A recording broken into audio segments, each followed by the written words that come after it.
laissez-nous en paix.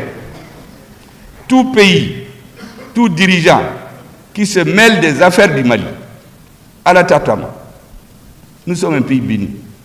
Tout dirigeant qui s'attaque gratuitement au Mali, il va le payer. Nous avons découvert, avec preuve à l'appui, qu'il y a un système fallacieux dénommé communauté internationale, disons sous le couvert, où il y a des États qui ont décidé de défaire le Mali. Et que dans 20-30 ans, on divise le Mali sous le couvert de la lutte contre le terrorisme et avoir un État vassal. Nous avons décidé de déconstruire cette machine-là, pas à pas. Et nous sommes au bout. Nous ne voulons plus jamais, et nous ne serons plus jamais, et que ça soit clair, les vassals d'un pays. Personne ne viendra essuyer ses pieds sur nous comme un paillasson. Ça, c'est terminé. Nous avons dit que si un Malien veut négocier, Assimi Goïta dit, il vient à Kidal, il vient à Gao, Tombouctou, Taoudé. Il n'est plus question de faire un accord entre des Maliens à l'extérieur. C'est terminé.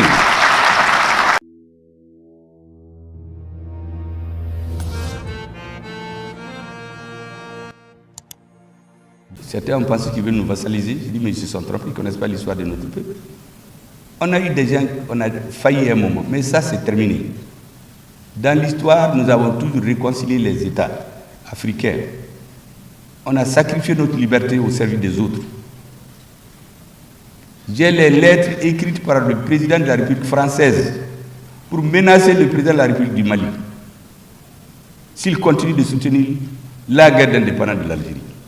Non seulement le président n'a pas abdiqué, nous avons installé la base sud de l'ALN, de l'Armée de Libération Nationale d'Algérie. On lui a donné une maison à Gao. Notre armée s'est impliquée dans la guerre. C'est dans leur livre d'histoire. On ne peut pas venir aujourd'hui nous dire autre chose. Ce même pays a tenu grâce à son armée. L'armée, c'est la colonne vertébrale de la nation. Pendant 10 ans, le peuple algérien a failli disparaître. C'est l'armée algérienne qui a tenu. Quand l'État a été récupéré, les politiques sont venus le diriger. Mais qu'est-ce qu'on leur a dit? On va négocier dans une église à Saint-Egidio, à Rome, la paix maintenant. Comme c'est vous-même qui parlez de réconciliation. Mais qu'est-ce qu'ils ont dit? Ils ont dit non. Ceux qui veulent la réconciliation, ils viennent en Algérie, ils parlent. Pourquoi ils vont parler avec les Algériens chez un pape dehors à l'Algérie? Mais curieusement, c'est les mêmes qui viennent nous dire aujourd'hui, ces terroristes-là qui ont fui chez vous, qui ont tué vos gens, ils sont venus chez nous, après avoir fait un tour chez des services secrets étrangers. Venez, on va venir discuter avec eux chez nous. Mais qu'est-ce que vous avez à faire là-dedans? J'ai expliqué à quelqu'un aujourd'hui, vous avez un mariage, vous avez l'État malien, et qu'on a obligé à signer un accord avec des groupes armés. De toute façon, ils ont fait leur mariage, devant tout le monde. On vous prend comme Banyagamaga, comment on dit la femme qui accompagne les nouvelles mariées là? Je ne sais pas. En tout cas, on vous prend comme témoin pour faciliter les choses. Et puis un jour, la dame, en tout cas, son mari dit que vraiment ils sont fatigués, ils veulent se séparer. Et la dame dit qu'elle part. Le mari de Mediva dit non, on ne veut plus du mariage. Les gens viennent tuer nos populations le 7 septembre. On l'appelle CSA. Vous n'entendez plus parler de SEMA. Parce qu'ils croient que nous ne comprenons pas. Ils ont changé d'élément de langage. CSA, en combinaison avec des forces spéciales étrangères, viennent tuer les bateaux, les gens du bateau, viennent tuer les populations, veulent faire révolter notre population. Nous n'avons rien dit. Maintenant qu'on les a renvoyés de Kidal, vous les récupérez, ils disent oui, et ils ne sont pas dans les mariages de toute façon, il faut que les médiateurs amènent l'autre là, son mari ou Kakuma. Et bien comment fait Mouna? Et qu'à dire on va parler? Tu vas chez ton mari, vous parlez. Qu'est-ce que les médiateurs ont à voir? Venez dire que si vous ne venez pas parler avec votre femme chez moi, vous n'avez pas de femme. Mais il faut garder la femme chez vous. C'est ça la situation terre à terre. Nous avons un État qui a en face des mouvements armés qui se sont compromis avec les groupes terroristes. Ils l'ont reconnu, ils l'ont écrit, ils l'ont assumé. En débandade, ils sont allés chez vous. Au lieu de leur dire rentrez discuter ou venez nous dire on va les amener, vous allez discuter. Vous nous dites non, venez, on va vous faire entendre. Mais ce n'est pas vous, nous, on ne vous a pas choisi comme quelqu'un pour faire les Banyamaga ou quoi, là pour nous. On ne vous a pas dit. C'est tous les parce que c'est important que les Maliens comprennent. Il ne faut pas qu'on déforme nos déclarations. Je vous les explique. Nous avons dit que si un Malien veut négocier, Assimi Goïta dit, viens à Kidal, il vient à Gao, Tombouctou, Taoudé. Il n'est plus question de faire un accord entre des Maliens à l'extérieur. C'est terminé. Tout notre problème, c'est ça. Parce qu'on pense que nous sommes un État vassal. Nous ne serons plus un État vassal de quelqu'un. Et d'ailleurs, la première rébellion, quand certains ont voulu faire ça, à la direction de l'Algérie, il y avait des hommes qui avaient le sang de l'histoire. Ils l'ont attrapé, ils l'ont donné au président Moudou Keïta. Il était en prison ici jusqu'au coup d'État. L'autre a fui au Maroc. Le roi du Maroc l'a pris, il l'a remis au président Moudou Keïta. Mais pourquoi aujourd'hui vous voulez que ce soit un État qui se déplace pour aller voir un terroriste qui a du sang sur les mains, qui est poursuivi par la justice malienne? Ça, c'est terminé. Avant, on changeait de turban, on vient, il y avait de l'argent, de la corruption dans des valises. On passe le temps dans des hôtels là-bas, on les filmait, et puis on venait les faire chanter. Nous, on ne va chez personne, et puis on va dans l'hôtel de personne d'ailleurs. Vous venez, on discute chez nous, nous, on ne fait rien, on discute, si on est d'accord, on n'est pas d'accord, chacun rentre chez lui. À Bana. J'ai dit la même chose quand il y a eu des spéculations la semaine passée sur nos relations avec le Maroc. Notre ministre des Affaires étrangères a été invité avec d'autres pays du Sahel. Parce que chaque pays a sa stratégie, que les Marocains aient des idées derrière. Mais c'est leur droit. Mais dire que parce que le Maroc nous gifle, nous on va porter notre tête sur l'Algérie ou l'Algérie nous gifle, on n'est pas dans les guerres entre les États. Nous on veut être un État indépendant et souverain. Quand dans les années 80, à cause de l'affaire du Polisario, le Maroc a coupé ses relations diplomatiques avec tous les pays africains. Il n'a pas coupé avec le Mali. Certains ont dit, mais pourquoi? Le roi du Maroc a dit que lui, il a le sens de l'histoire. Les relations entre le Maroc et le Mali, ce n'est pas une affaire d'un siècle, c'est de plusieurs siècles. Les couper à cause d'un problème politique de 20, 30, 40 ans, il va y réfléchir. Et c'est pourquoi ces relations n'ont jamais été coupées. Il y a beaucoup qui ne comprennent pas pourquoi le Maroc l'a coupé avec tout le monde, mais pas avec le Mali. Le Maroc se rappelle encore de Tombouctou. C'est plusieurs siècles. Donc il ne faut pas qu'on croie que notre pays n'a pas le sang de l'histoire. C'est des dirigeants qui sont là, ils sont dans les avions, on les reçoit, on les caresse dans le sang du poil. Lorsque certains ont voulu nous vassaliser ici, que sur recommandation du président de la transition, avec la confiance des Maliens, nous avons dit à ceux qui veulent nous trahir. Parce que laisser en plein vol, là, ça c'est la façon diplomatique. Quand j'ai dit à mon conseiller d'écrire, il dit, mais cette phrase-là, ça veut dire quoi, monsieur le ministre? J'ai dit, mais quand vous êtes dans un avion, là, on vient, on ouvre une fenêtre, on vous dit de sortir. C'est quoi? Il dit, mais vous m'avez trahi. J'ai dit, mais c'est tout. C'est ce qu'on nous a fait. On était ensemble dans un avion. On vient, on ouvre l'avion. Le président d'un pays vient, il dit à notre président, il faut sortir. Et c'était un abandon en plein vol. Comme ce terme a bien marché, le président algérien a dépêché un envoyé spécial. En avion de l'aéroport, il est venu dans mon bureau pour nous féliciter pour le courage de cette décision. Et nous en étions très heureux. On pense que c'est un retour d'ascenseur historique. Et je continue à le croire d'ailleurs. Parce que l'effet de paille entre les politiques, là, souvent ça passe, vous ne vous rendez même pas compte. Vous voyez la fumée, après un moment, il n'y a rien. Moi, je suis convaincu qu'avec l'Algérie, ça ira. Qu'est-ce qu'on s'était dit en quittant? De mon bureau, il devait aller chez le président et prendre l'avion et retourner le même soir en Algérie.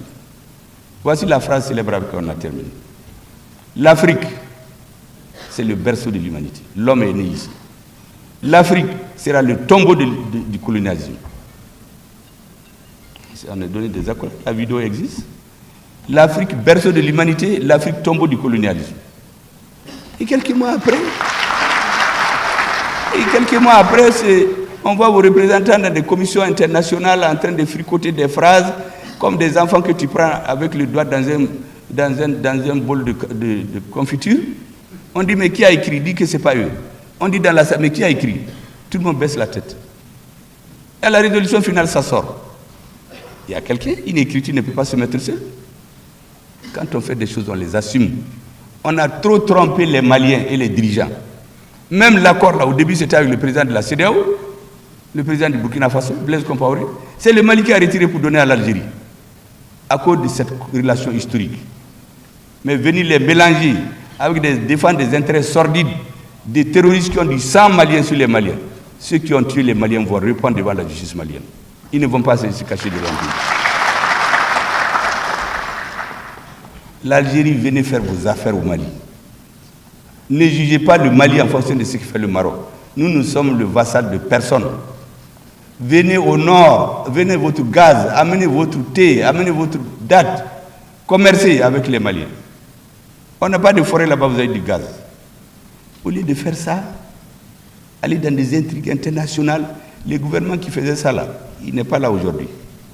Je ne sais pas si un jour il y en aura encore au Mali, parce que les Maliens ont tout compris. Donc nous n'avons pas de problème avec le peuple algérien, avec son histoire, avec l'avenir. Mais nous ne voulons plus jamais, et nous ne serons plus jamais, et que ça soit clair, les vassals d'un pays. Personne ne viendra essuyer ses pieds sur nous comme un paillasson. Ça, c'est terminé. Les Marocains font leur stratégie, les Algériens font leur stratégie. En 2015, quand on a signé l'accord, il y a un ambassadeur qui s'est levé pour faire une déclaration qu'une certaine radio a publiée, que ce n'est pas conforme aux intérêts du peuple malien. Mais le ministre lui a dit les intérêts du peuple malien, c'est son gouvernement qui les connaît. Il dit non, ce n'est pas vous qu'on cherche, c'est l'autre qu'on cherche. Il dit mais vous avez tiré sur lui, mais la balle est tombée dans nos têtes. Envoyez vos balles entre vous. Chacun n'a qu'à défendre ses intérêts. Nous, on sait là où il y a nos intérêts.